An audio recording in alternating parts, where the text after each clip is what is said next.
त्याला काय खोटं बोलायचं तेव्हा जे बोलायचं ते ओपन मीडियाच्या समोर चर्चा करायची मीडियाच्या समोर सगळं ओपन. रात्रभर जेवायला नाही मिळालं. 28 सकाळी जेवलो. जे तिथून पुढे मी रोखला दुपारच्याला थोडं गाडीवर बसून जेवलो. ते काय जमलं नाही, जेवता आलं नाही, थोडं जेवलो. म्हणजे 28च्या आणि 28च्या रात्र पण उपाशी आणि जागा जागा बरोबर गाव पकडला पण दोघं तिकडे गाडी थांबवायचे बिचारे ते म्हणजे आज तिकडे काय आलो मी कमारी उपाशी ओरिजिनल करतो ते का हे कुणी को भरायला हे बाबा उपाशीच मारला ना उपाशी हे विचारले पत्रकार यांना 2-3 टाइम हाणायची सवय आणि 2-3 बायका जायची सवय लटल्या मायामुळे ती आपण गाडीवर बकरी जेवायला गेला नाही ती म्हणजे उगाच आपले कुठं कारण मी निष्ठेनं करतो बेगरीपणा नाही करत. मला हे सरकारला सांगायचं माझ्याच्या थोडाशी वाईट वापरू नका. मुंबईत काही करणार नाही ते उपचाराला जाते परत अजून मॅडम लावायचे येते पुन्हा येतील काय करणार नाही ते. तुम्ही त्याला चिरी घालू नका ते काय करणार नाही. लय गरीबाचे लेकर आहे लय मोठं दुःख आणि व्यथा घेऊन झाले ते मराठ्याच्या पोरा मात आणि मस्ती घेऊन नाही आले. लय हाले तो आमच्या लेकराचे मुख्यमंत्री आम्हाला ना आमच्या लेकराचे किती हाले किती कमर मोडले आमच्या आई बापांचे कष्ट करून लय अवघड आहे. तुम्ही ते जाण ठेवा ते माज घेऊन नाही आले इकडे माजले नाहीये वेदना घेऊन आलेत आणि तुम्ही वेदनेवर लक्ष देणार आमच्या डोळ्याचं पाणी पुसेनात म्हणून त्याला राग येतो. बरं तुम्ही लवकर नका का पुसेनात मी उपोषण करून करून मेल्यावर मग द्या हरकत नाही काय अडचण नाही माझी मी बलिदान द्यायला तयार झालेलं आहे.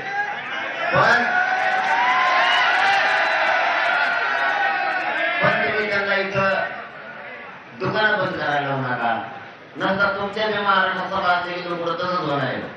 अहो खरं सांगतो अपघातला कुठून नसतो. आमचे पोरं आले म्हणून तुम्ही टपऱ्या बंद करणार हॉटेल बंद करणार सगळं पाण्याचं बंद करणार.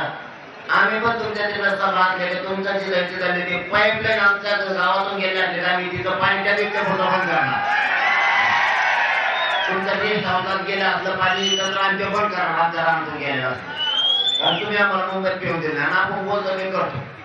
तुमच्या आमदार मंत्र्यांच्या जर आमच्या पाईपलाईन गेले असल्या तर आम्ही बंद करणार. तुम्ही आमचे लेकर उपाशी मारायला लागले तर कशाला तसं होणार. तुम्ही नाही सापडत आम्हाला तर तुमचे लोक सापडते कारण तुम्ही माझ्या सगळ्या त्रास देणार ना.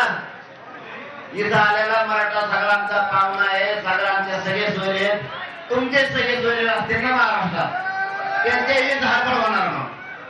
हो कशाला तसं होणार जगात ठेवा मुख्यमंत्री जशाला तसं होणार मग माझ्या गरीबाचे लोक राहिले तर तुम्ही त्रास देताय. आणखीन बदला बुद्धी हे माझं म्हणणं आहे. आणखीन तुमच्या बुद्धीत बदल करा आम्हाला काय नको. आणि मराठ्यांच्या पोराला सांगतो रे बाबा कुठे जरी इकडे तिकडे गेले तरी शांतता हे शब्द आणि संयम ध्यानात ठेवा सगळेजण. कुणीही वाईट पाऊल उचलायचं नाही. आपण आपल्या गाड्या दिलेल्या मैदानावर सुरक्षित नेऊन लावा. इथं जर काही खायला मिळालं तर तुम्हाला रेल्वेनं तुमच्या गाडीपर्यंत जाता येईल जेवण करता येईल पुन्हा रेल्वेनं तुम्हाला माघारी पण येता येईल किंवा इथं जर पाऊस असला तुम्हाला तुमच्या गाडीत तिथं झोपता येईल. म्हणून अगोदर गाड्या ठरवून दिलेल्या मैदानावर सुरक्षित नेऊन लावा हे कोणी शब्द विसरू नका. परत गोंधळ होतो गाडी सापडणार गाडी पुढे त्याच्यापेक्षा मैदानावरती सरकारची जबाबदारी आहे त्याचे संरक्षण होते. तुम्ही एकदा तिथं गाडी लावली की तुम्ही टेन्शन मुक्त झाले मग तुम्हाला मैदानावर येता येईल. आझाद मैदानाला पुन्हा तिकडे जाता येईल घेर घ्यायला ठेवा. आणि आणखीन एक सांगतो तिकडे चेंबूरला कोणी रस्ता काही जर थांबून ठेवलेला असला किंवा गाड्या लावल्या जर असल्या तर त्या बांधवांना सांगतो त्या चेंबूर आणि त्या पट्ट्यातल्या गाड्या काढा तिकडून असे निरोप येतात. तिथून मागचा सगळा भाग गाड्याने आपल्या वाहनाने ट्रकाने त्याग झाला कारण काल 28 निघलेले लोक ते आणि 29 लाख दिवसभर निघलेले लोक महाराष्ट्रातून आपले ते सगळे जाम आपल्याच लोक जाम झाले.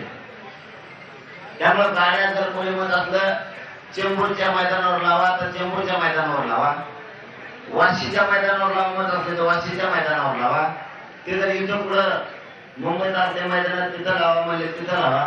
मला वाटतं सरकारच्या वतीनं एक पार्किंगची जागा घोषित केली पाहिजे. कोणत्या मैदान आहेत काय म्हणजे पोराच्या ध्यानात येईल. तुम्ही तोंडी सांगणार पोराला मिळाला ना कुठे तुम्ही पार्किंगचा एक पोलीस बांधवांनी आणि सरकारने तुमच्या पार्किंगचा एक मॅप टाका. ये मैदान या ठिकाणी आहेत, या विभागात आहेत, या वस्तूपासून इतक्या अंतरावर आहे, रेल्वे पासून इतक्या अंतरावर आहे किंवा अनेक कुठं असतं एखाद्या मार्केटचं मोठं नाव तिथून इतक्या अंतरावर आहे. तुम्ही एक मॅप टाका म्हणजे पोराला मिळ लागेल गाडी आपण लावायची कुठे येऊ. ते नुसतंच मैदानात तुम्ही सांगितले आणि भरलेल्या मैदानात टाकू नका. जे मैदानात तुम्ही देणार आहेत कारण आणखी मंगळवार बुधवारच्या नंतर खूप लोक निघणार आहेत. सरकारने नाही ऐकलं तुम्ही नुसत्या मुदतवाढ रुपये एक दिवसाची तुम्ही जर मागणीच्या अंमलबजावणीला वेळ लावत गेले तसे तसे मराठी मुंबईकडे येणार आहे. म्हणजे मी तुम्हाला खोटं सांगत नाही. आता बोलतो सरकारला कधी खोटं सांगितलं नाही आणि माझा स्वभाव सगळ्याला माहिती मी खोटं शिकलो सांगत नाही. तुम्ही महाराष्ट्रातील लोक कामं सोडत मुंबईकडे निघणार. तुम्हाला आता एवढे हे आणखीन पहिला टप्पा पण नाही, असे 7-8 टप्पे या आंदोलनाचे पहिला पण नाही. कारण आम्हाला तुझा आम्हाला त्रास देणार आहे मुंबईला म्हणून आधी आम्ही थोडे आलो. तुम्हाला आणखी पुढे दिसत तुमची इच्छा पुरी होईल. मुख्यमंत्री तुमची इच्छा पुरी होणार. तुम्हाला कापड्या कोपऱ्यात मराठी दिसणार त्याचं टेन्शन घेऊ नका. महाराष्ट्रात सुद्धा कापड्या कोपऱ्यात दिसणार त्याचं पण टेन्शन घेऊ नका. तुम्हाला जे अपेक्षित आहे ते होणार. पण आरक्षण आम्ही घेणार आहे. फक्त आम्ही लोकशाहीचा कायद्याचा आणि शांततेचा मार्ग सोडणार नाही. तुम्ही मला जेलात टाका, मी जेलात जाणार, मी जेलात उपोषण करणार पण सोडणार नाही. तुम्ही गोळ्या घातल्या तरी मी गोळ्या खेळणार आहे. तुमची जी तयारी असेल त्याला सामोरं जायची माझी तयारी. पण मी सगळ्या मागण्याच्या अंमलबजावणी